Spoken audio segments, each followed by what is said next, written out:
सन्मान्य व्यासपीठ, सगळेच महत्वाचे इथे जमलेले विद्यार्थी मित्र आणि डॉक्टर राम कुलकर्णी आणि मंजुषा कुलकर्णी आणि त्यांचे सहकारी टकले सर यांचं जर नाव नाही घेतलं आणि शेंगे सरांचं तर पुढच्या कार्यक्रमाला ते माझ्या मनोगताला सुरुवात करतो. खरं सांगू का, मला आता इतका घाम फुटलाय, खूप घाम फुटलाय, कारण बसायची सवय नाहीये. व्यासपीठावरती यायचं, भाषण करायचं, दुसऱ्याचं ऐकायचं आणि निघून जायचं, ती सवय लागली होती. परंतु आज 10:30 शेंगे सरांनी मला फोन केला, मंजुषा कुलकर्णी मॅडमने निमंत्रण दिलं आणि सगळ्या मित्रपरिवारांनी पण कळवलं. पण मी मुद्दाम थोडासा उशीर आलो, कारण आपल्या बीड कॉलेजची सवय आहे की कुठलाही कार्यक्रम जे विद्यार्थ्यांनी जर घेतला तो वेळेवर कधी होत नाही. म्हणून मी 11:30-12च्या वेळेस आलो, परंतु मला बंटी भाऊ कोरड्यांचा फोन येऊन गेला की अरे मी जाऊन आलो आणि प्रशांत भाऊचं पण भाषण झालेलं आहे, तर तू लवकर जा. परंतु मी एक नक्की ठरवलं होतं की यावेळेस आपण सगळ्यांची भाषण ऐकायचे आणि जर संधी मिळाली तरच भाषण करायचे. कारण मी नेता जरी बाहेर असलो तरी या कॉलेजचा मी एक विद्यार्थी आहे आणि मला सगळ्यांना ऐकायला आवडेल म्हणून मी ते बसलो होतो. परंतु योग असा आला बघा, शेवटी भाषणाची संधी मिळाली आणि शेवटी भाषण जो करतो तो अध्यक्ष म्हणून करत असतो. तर विषय असा आहे की इथे बसलो होतो आणि माझ्या आधी आणि माझ्या नंतर ज्यांनी काही वक्तव्य केले, ज्यांनी काही मनोगत व्यक्त केले, त्याचे काही महत्वाचे टिप्स काढून ठेवल्या होत्या. पण माझे सगळे मित्र आहेत जे म्हणाले आम्ही वाल्याचे वाल्मिकी झालो. पण मला त्यांना सांगायचं की जोपर्यंत आम्ही म्हणत नाही तुम्ही वाल्मिकी झाले, तोपर्यंत तुम्ही स्वतःला वाल्मिकी. आणि त्यांनी आज मला कागद लपवला, त्याबद्दल येणाऱ्या काळात तुम्हाला शिक्षक काय शिक्षा करतील काही सांगता येत नाही. आणि तुम्ही एका गुणी विद्यार्थ्याचा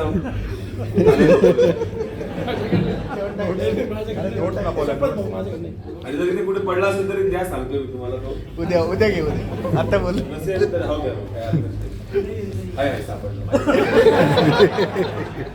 वाचलो रवी, तो वाचला का?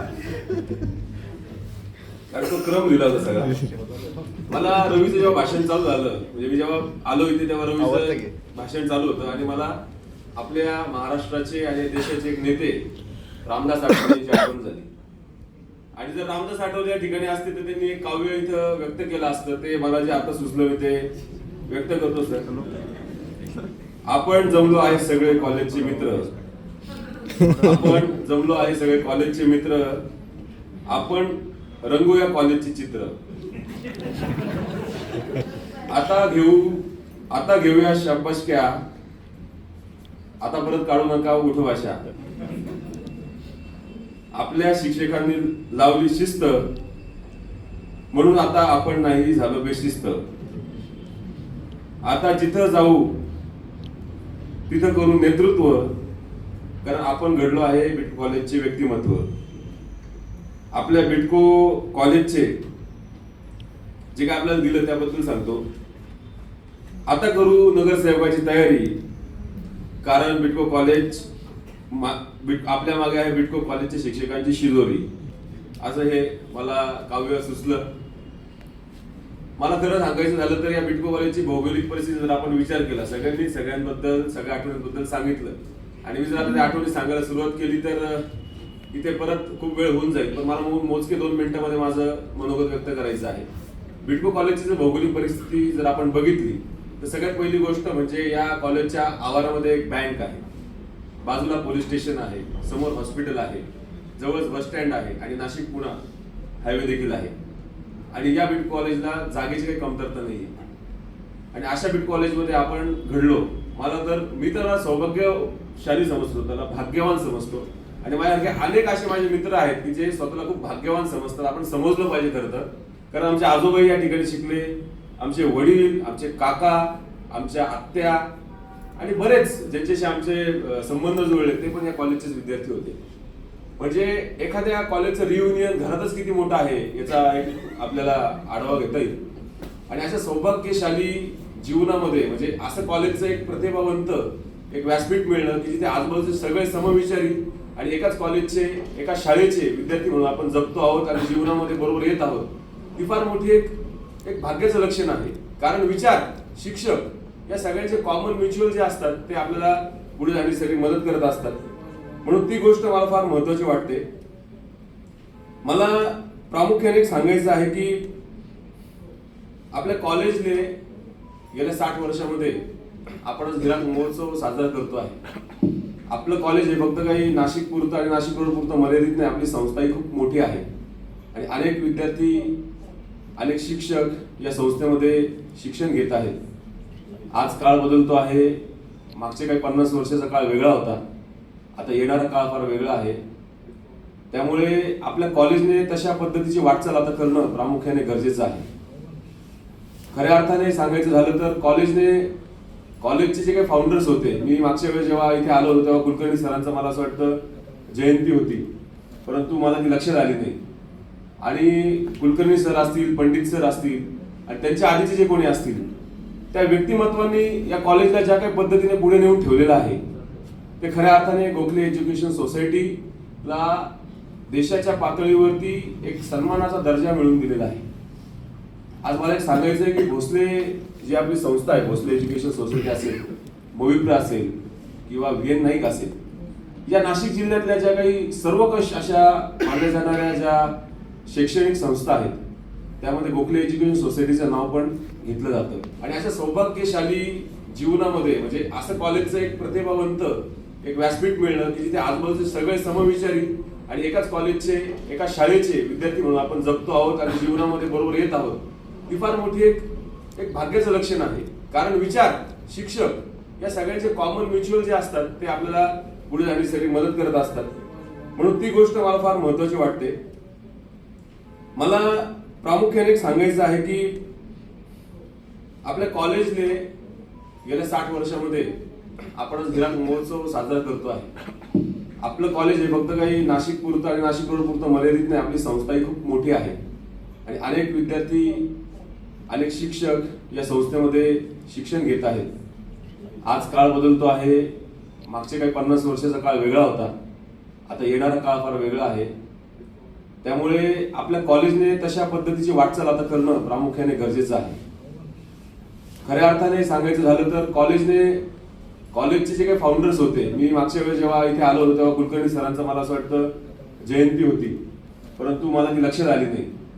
आणि कुलकर्णी सर असतील, पंडित सर असतील आणि त्यांच्या आधीचे जे कोणी असतील, त्या व्यक्तिमत्वांनी या कॉलेजला ज्या काही पद्धतीने पुढे नेऊन ठेवलेलं आहे ते खऱ्या अर्थाने गोखले एज्युकेशन सोसायटीला देशाच्या पातळीवरती एक सन्मानाचा दर्जा मिळवून दिलेला आहे. आज मला एक सांगायचं आहे की भोसले जी आपली संस्था आहे, भोसले एज्युकेशन सोसायटी असेल, मोविप्रा असेल किंवा VN नाईक असेल, या नाशिक जिल्ह्यातल्या ज्या काही सर्वकष अशा मानल्या जाणाऱ्या ज्या शैक्षणिक संस्था आहेत त्यामध्ये गोखले एज्युकेशन सोसायटीचं नाव पण घेतलं जातं. आणि मला एक मनोभावातून इच्छा वाटते की आज जो काळ बदलत चाललेला आहे आणि काळापरत्वे माणसाच्या आयुष्यामध्ये विविध प्रकारच्या दैनंदिन गरजा आणि खास करून आरोग्याच्या गरजा पण वाढत चाललेल्या आहेत.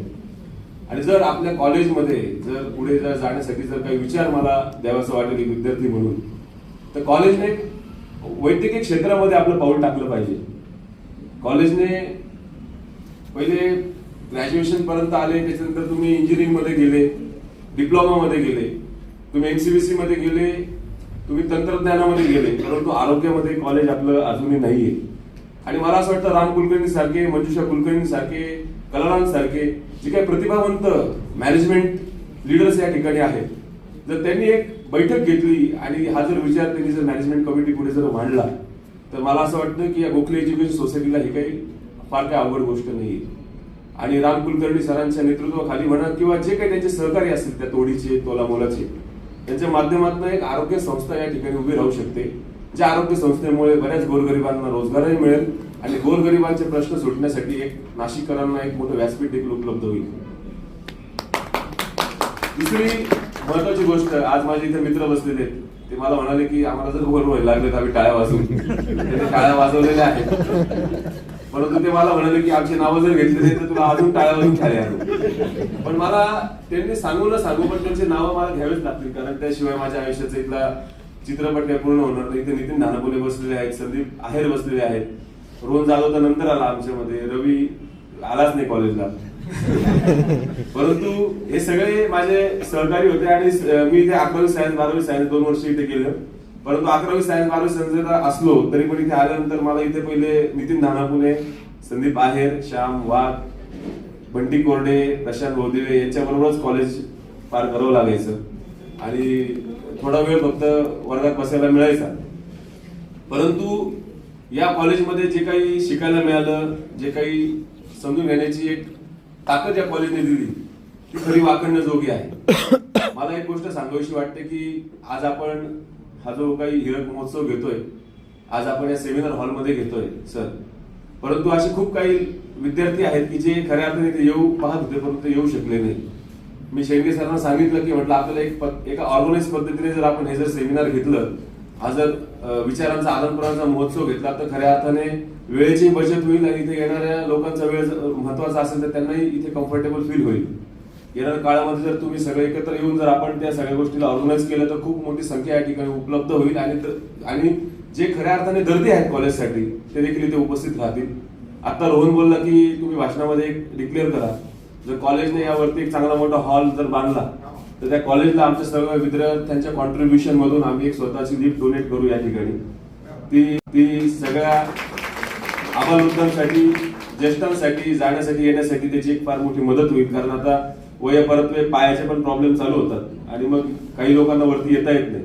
तर आम्ही सगळे विद्यार्थी मिळून तुम्हाला शब्द देतो की जर तुमची जर इच्छा असेल तर आमच्याकडनं एक 10-15 लाख रुपयाची एक चांगली लिफ्ट आम्ही या संस्थेला या माध्यमातून आम्ही सगळे विद्यार्थी मिळून देऊ. जाता फक्त एक सांगतो, प्रत्येकाने प्रत्येकाचे अनुभव व्यक्त केले, प्रत्येकाने शिक्षकांबद्दल आदर व्यक्त केला, आठवणी सांगितल्या. परंतु आपल्या बिटको कॉलेजचे शिक्षक आणि त्याबद्दलचं जे एक वातावरण आहे, मला एक थोर विचारवंत मी नेहमी त्यांचं ऐकत असतो ओशोन सर, तर त्यांनी सांगितलं की शिक्षक हा कधीही म्हणजे भेदभाव करणार नसतो किंवा हा कधी फक्त एखाद्या विद्यार्थ्याला प्रेम करायचं त्याला मोठं करायचं असं काही नसतं. शिक्षक हा नदीसारखा असतो आणि तुम्ही जे विद्यार्थी असतात तुम्ही एक तर बादली घ्यायची, बकेट घ्यायची का अजून काही मोठा स्विमिंग पूल घ्यायचा आहे तुमच्या हातात असतं. तो ज्ञानगंगा त्याची वाहतच असते, ती समुद्रापर्यंत जात असते. तुम्ही ठरवायचं असतं की तुम्हाला त्या शिक्षकाकडनं काय घ्यायचंय आणि स्वतःचं आयुष्य पुढे न्यायचंय. आज या बिटको कॉलेजमध्ये बरेच असे विद्यार्थी होऊन गेले जे प्रतिभावंत झाले, मोठे झाले, ज्यांनी समाजाला दिशा दिली, ज्यांनी नेतृत्व केलं, त्यांनी खऱ्या अर्थाने शिक्षकांकडनं जे काही ज्ञान अवगत केलं त्यासाठी त्या सर्वांना मी नमस्कार करतो. खास करून आजच्या या दिवशी मी बाळासाहेब देशमुखांचं नाव नक्की घेईल की त्यांनी त्यांच्या आयुष्यामध्ये इतक्या मोठ्या प्रतिभावंत कॉलेजसाठी कुठलाही विचार न करता एवढी मोठी जागा कॉलेजला दिली आणि या कॉलेजला जागा दिल्यामुळे आज आपण सगळेजण इथे शिक्षण घेऊ शकलो. एवढे दानशूर व्यक्तिमत्व आज काळाच्या पडद्यावर दिसत नाही. आणि सर्वांना मी एकच सांगतो की येणाऱ्या काळामध्ये मला नेहमी वाटतं माझ्या आयुष्यामध्ये की आपण एखादी शाळा काढावी, एखादं काहीतरी करावं जे की समाजासाठी उपयोगी पडेल. परंतु कामाच्या व्यापामध्ये आणि तेवढी सगळ्यांची साथ मिळेल का नाही ही एक शंका मनामध्ये असते. परंतु मला नक्की असं वाटतं जेव्हा माझ्या मनामध्ये विचार येतो की आपण एखादी शाळा काढूया, मी नितीनला नेहमी सांगत असतो नितीन आपण एक शाळा काढू किंवा एखादे काहीतरी करू की ज्याच्यामध्ये सर्व समावेशक होईल.